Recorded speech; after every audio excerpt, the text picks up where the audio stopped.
Good afternoon, ladies and gentlemen, and welcome to our 5th annual Transgender Day of Remembrance. And today is Transgender Day of Remembrance. For those of you that may not have known, November 20th is the day. Before I open up with our speakers and what's going to be presented today, I did want to mention some statistics that one of our alumni members had found, and I just found them to be very shocking. And one of those statistics is that over 3,000 transgender people have been killed since 2008. And unfortunately, that number is still climbing. As of 2019, as pictured in our slideshow, are those transgender people that have been killed in 2019. Now, this statistic may be inaccurate due to misreporting or misgendering of those individuals. Our speakers today, aside from myself, I'm Melanie DeSalvo, doing her intro and introducing our speakers. First up will be Dr. Tony Gaskew, followed by Petruis Hottots, and then following Petruis will be Noah Thomas Sneed, and Angie will close our ceremony with a moment of silence and some closing words. And with that, I present Dr. Tony Gaskew.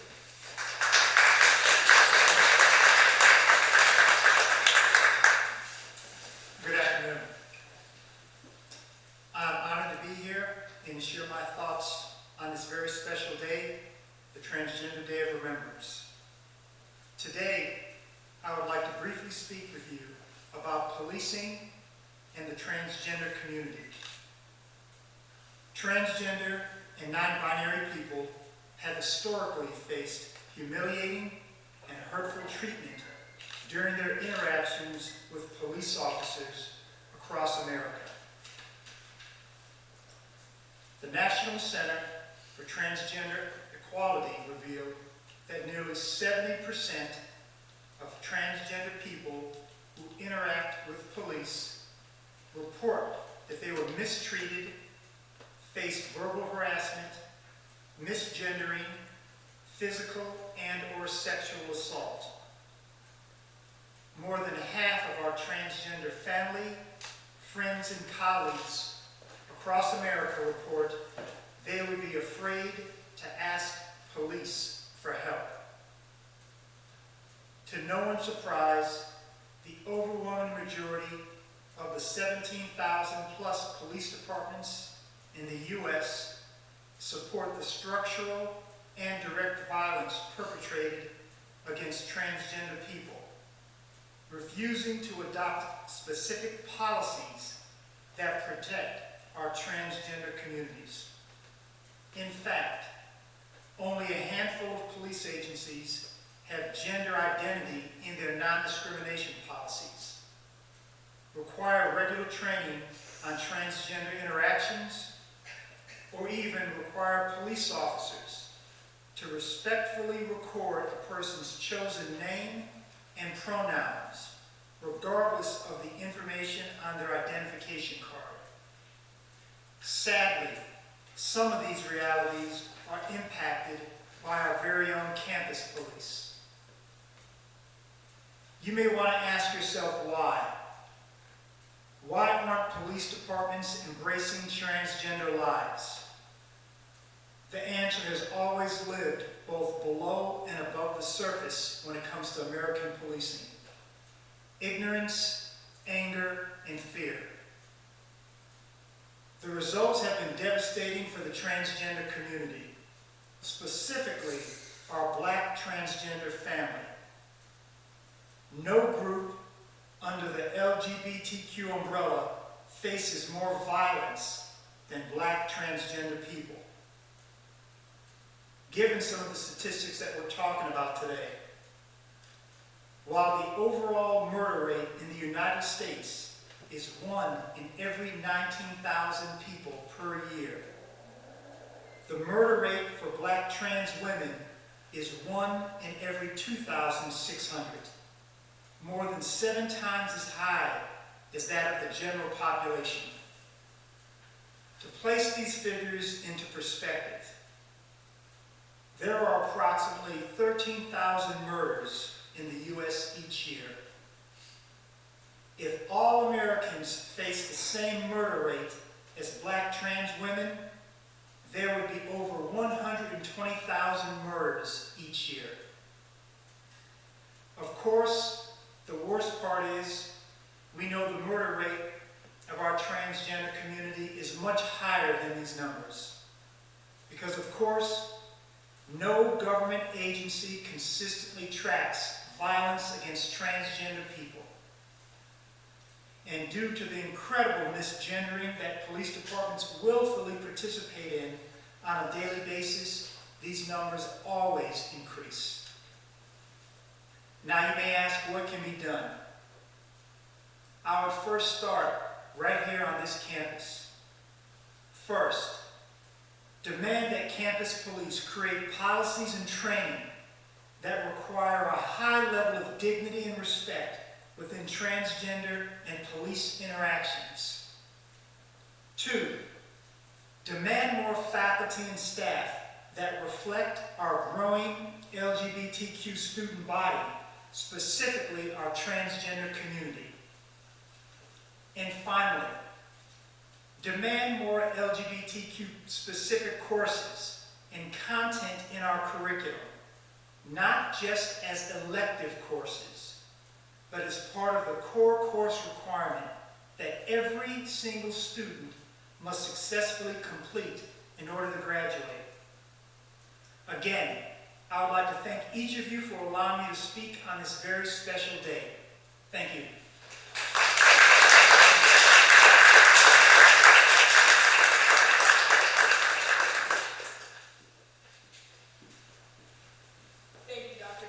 For that amazing, powerful, and very insightful speech. Thank you for joining us. We really appreciated that. And up next, I'd like to welcome our Pitt Bradford alum and Pride Alliance alum, Patrice Hawkins. Hello, everyone. My name is Patrice Raymond Ockatz. For those of you who have never met me before, I graduated from Pitt Bradford back in April with a Bachelor of Arts degree in Interdisciplinary Arts, along with a minor in Gender, Sexuality, and Women's Studies. Currently, right now, I am the Accessibility Liaison for the Pennsylvania Youth Congress, where we are in partnership with SAU1. On November 20th, 2015, the University of Pittsburgh at Bradford held their annual Transgender Day of Remembrance Memorial Service for the first time. The event was sponsored by the Pride Alliance, formerly known as LGBTS. During this time, I was the vice president and getting ready to start testosterone. When I came up with the idea of this event in 2015, we as a club weren't sure if we were going to be able to hold this event, as the club was hosting a record number of events that year. Making the decision to host this memorial service wasn't easy. When we first started the service, the app Yik Yak was popular on college campuses. I remember when we advertised the event on Yik Yak, there were some negative comments by some folks on campus. But those comments didn't prevent us from having this service happening. We decided to host this service in the beautiful Wake Chapel because it is not associated with any one religion. The service was designed to remember people in the transgender community, including people who do not identify in the gender binary, who have lost their lives to transphobic violence or who have died by suicide due to transphobia. The very first year we did this service, we didn't really know of any out transgender students who were willing to speak or who were comfortable speaking. Our first service was more to test the waters. The first service included 4 songs. 2 of those songs were sung by our a cappella group, the Basic Pitches. One song was a music recording from one of my former mentors, and Dr. Groffman played a piece on the piano which came from a hymn in the Unitarian Universalist church called Singing for Our Lives, which is by Holly Meir. We had 4 speakers, 2 of the speakers were students. We had 1 staff member, and we had a guest speaker who was actually a relative of our former secretary. The speeches at the first Transgender Day of Remembrance service hosted here seem to have the same theme: Black trans lives matter, which leads me to where we are today. Between 2015 and 2018, at least 99 transgender individuals were murdered. At least 22 trans people have been murdered so far this year. The majority of the victims were Black trans women. Of course, these statistics are the ones that have been recorded. Many deaths of trans people often don't get counted either due to misgendering by the media or by law enforcement due to stalling investigations. Which brings me to this recent story that happened last month. On October 1st, 2019, the Pittsburgh City paper reported the death of Alicia Chanel Stanley. Pittsburgh City paper and the Pittsburgh Current were the only citywide newspapers in Pittsburgh that even recognized Alicia Stanley's existence. Other news sources such as The Advocate, Out Magazine, and Pink News also reported the story of Alicia Stanley's death. Alicia was a Black transgender woman who was from Pittsburgh, Pennsylvania, living in Washington, D.C. The city paper reported that she was visiting some friends from Pittsburgh whom she considered her children. Her body was found in downtown Pittsburgh on September 16, 2019 at around 6:30 p.m. 2 weeks after her death, posts on social media suspected foul play, which ended up going viral. The medical examiner confirmed the death. However, the report given on October 1st by the Allegheny County medical examiner determined that the cause of death was unknown. It was also reported that the public information officer has stated that there is an open investigation on her death. There is still currently no update. Alicia Stanley's story is one of the many that have been erased or go unreported by the media. Tonight, she will be remembered outside the county building in downtown Pittsburgh for the Transgender Day of Remembrance event run by Sisters Pittsburgh and the LGBTQIA+ Advisory Council of Pittsburgh. Alicia Stanley is believed to have been the 20th trans person killed in 2019. This memorial service is extremely important because transgender victims of violence are often ignored or misgendered by the media. Transgender people have always existed and will continue to exist until either robots completely wipe out the entire human race or until the world comes to an end. While Trans Day of Remembrance is a day to remember the lives lost, it is also a day to honor and celebrate the lives and resilience of transgender people. Thank you very much.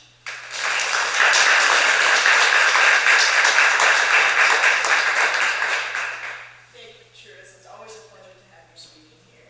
And now I would like to welcome our final speaker before the lovely Miss Angie Wolf, Noah Constantine.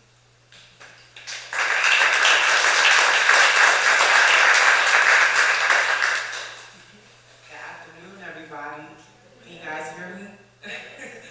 Awesome. I first would like to thank Miles for extending this opportunity to me so I could speak on such a lovely and admirable community, trans women of color. During this Transgender Day of Remembrance, we celebrate and memorialize the lives lost due to acts of anti-trans violence and hate crimes. Trans women of color, I want to tell you how important you are. your ability to cultivate this culture, to create trends without receiving credit, and the confidence that you exude from simply walking down the street. Your power is incomparable and cannot be watered down or erased. Your imprint on the world is a symbol of pride, courage, and bravery. Trans women of color, I see you. I see how you can own your own space, yet you are so humble that you open and create spaces for others. People do not know the amount of strength and fortitude it took for you to simply go to the grocery store as yourself. They do not know how many tears you have shed because your family did not accept you. They do not know how many times you were not sure where your next meal would come from because you were put out on the streets. They do not know how you could still keep a smile on your face despite the visceral and cruel words others would say to you. They do not know how much grace it took for you to forgive the ones who had abused you. They do not know your story. You are not an agenda. You are an integral part of society. You have dimensions, layers, and nuances that the average person could not even begin to understand. Your creativity, intelligence, eloquence, ambition, and fortitude are traits that people would kill for. Your entire being is a walking testimony of keep on keeping on. Your resilience is at the essence of who you are, because you have never been a follower. You have always been leaders. Unfortunately, many insecure men demonstrate their need of acceptance by taking your lives. Dana Martin was a 31-year-old Black transgender woman who was fatally shot in Montgomery, Alabama on January 6th. She was found in a roadside ditch in her vehicle. Clara Legato, a Black trans woman who was fatally shot in Cleveland on April 15th. Sadly, Legato was shot in her head after an argument broke out between her mother and the suspect. Michelle Tamika Washington was a Black trans woman who was fatally shot in Philadelphia on May 19th. She was found with several gunshot wounds and transported to Temple University Hospital. Regrettably, these are only a few women who have lost their lives due to acts of anti-trans violence. It is a shame that news networks do not highlight these women being killed. We have made much progress, but we still have a lot of work to do. This community must be nurtured, protected, and preserved. We cannot allow ignorance to transform into hatred and disdain. I apologize on behalf of Black men for not seeing your worth. Trans women are women, period. The false idea that your life does not matter was projected by people who secretly admire you. They wish they could be their most authentic selves every day, but they cannot, so they push their self-judgment, insecurities, and fears onto you. But no more. You are not a punching bag for people who are not comfortable with themselves. You are not a plaything to be misused or mistreated. You are not a phase or experiment for others to figure out their own sexual preference. You are not a parody, joke, or caricature of womanhood. You are strong, you are beautiful, you are noteworthy, you are a woman. I want to leave you all with a quote by a woman who I adore and revere. Writer and poet Audre Lorde states, "If I didn't define myself for myself, I would be crunched into other people's fantasies for me and eaten alive. So I urge you to be 100% yourself today and every day. You are who you are because you are who you are. Don't fight it, embrace it. Your demonstration of courage could be someone's liberation." Thank you.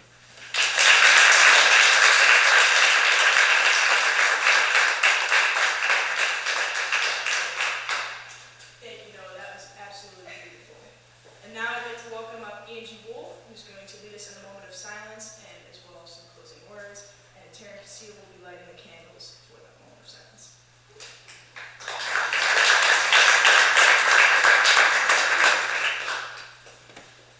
As Taryn lights the candles, I would just invite us to hold in our hearts a moment of silence and an embrace for those who have lost their lives, who have passed, who have experienced hate and violence, for simply being, as Noah so wonderfully said, for simply being who they are.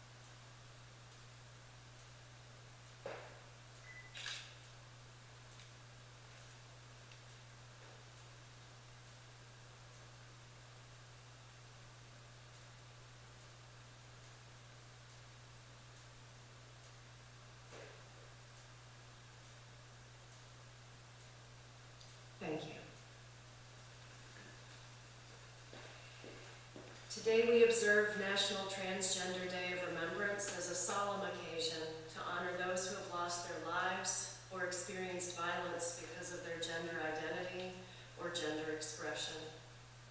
Welcome, I'm really glad you're here. Solemn events are, by their very nature, powerful and moving. When you leave here, you may feel certainly angry and compelled, possibly somewhat empty and helpless, but hopefully refreshed, resolute, and empowered, because those we are remembering today would demand nothing less. My name is Angie Wolf, and I use she, her pronouns. I am white, I am educated, I am heterosexual, which is important for me to acknowledge when talking about issues of privilege and systematic violence. Today we see the names of some of the trans people who were murdered this year, the majority of whom were trans women of color. And we read their names to affirm their identities and validate their lived experiences. And we are careful not to forget that there are so many more who died facing violence and injustice this past year that we do not know about, and we leave space for them in our hearts as well. We won't read the names of those who died from treatable medical conditions, but were denied medical care or turned away from emergency rooms. We won't read the names of those who died in the street, unable to rely on the social supports that many of us take for granted. We won't read the names of those who took their own lives, something a trans adult is 20 times more likely to attempt. And if we did add the name of every trans person who died as a result of systematic injustice in America this year, we would still be reading the list tonight. If we expanded it beyond our own borders, this hour would expand to a day, would expand to a whole week in order to read all of the names of those we have lost. I would ask that we not forget the unknown, the unseen, and the unspoken. We honor those who continue to experience violence, and we recommit to changing hearts and minds in order that all people are free from discrimination, hatred, and violence, including our transgender people. Equality is not a liberal ideal. It should not be consigned to the platform of a single political party. It is a prerequisite to basic humanity. How easy it is to say, how about a little tolerance and acceptance? Prejudice is just one of the easy solutions of a small mind. How can we help? Well, we can challenge people to exercise their intellect and not their prejudice. We can simply be a positive role model of acceptance in our daily lives and take the moment to occasionally challenge others to repudiate intolerance. There is one question that I use to access empathy when it is difficult for me, when there is a resistance within me that keeps me from leaning in with some level of ease or honesty, openness, and willingness. And it's a question that I might ask us all to take a moment to reflect on. What needs healing here? We are in a place of privilege. We have access to resources and support and initiatives that offer wisdom for creating space to deepen relationships across difference. I'm a firm believer in the theory of change, that relationships move at the speed of trust, and social change moves at the speed of relationships. And as Reverend Jennifer Bailey says, there's been no movement for justice or equity in this country that didn't start with relationship. We have opportunities right here to be in relationship with one another. People who might not otherwise encounter each other or maybe wouldn't engage a conversation. Our stories can be a really powerful way into compassion in a way that argument and violence is not. We don't need to confuse safe spaces with comfortable spaces, and we don't need to understand everything about each other in order to be present with one another. I think we have mistaken used that comparison a lot, and I've come to rethink it. But let me be clear, I cannot walk in someone else's shoes. What I can do is I can witness, I can hold presence, and I can accompany. So I'd like to offer this to our Pitt Bradford community. Together, we can create brave space. Because there really is no such thing as a safe space. Because we exist in the real world. We all carry scars, we all have caused wounds, and in this space, we seek to turn down the volume of the outside world. We amplify voices that fight to be heard elsewhere, and we call each other to more truth and love. We have the right to start somewhere and continue to grow, and we have the responsibility to examine what we think we know. We will not be perfect. I am not perfect. It will not always be what we wish it to be, but it will be our brave space together, and we will work on it side by side. I learned well from my mom, and then it was pretty much reinforced through experience, to never ever confuse a person's capacity with their circumstances. And as I reflect on this moment now, my hope is that by creating brave spaces like the one we have right now, perhaps we can begin to imagine and realize what the promise of healing and compassion could be. Thank you.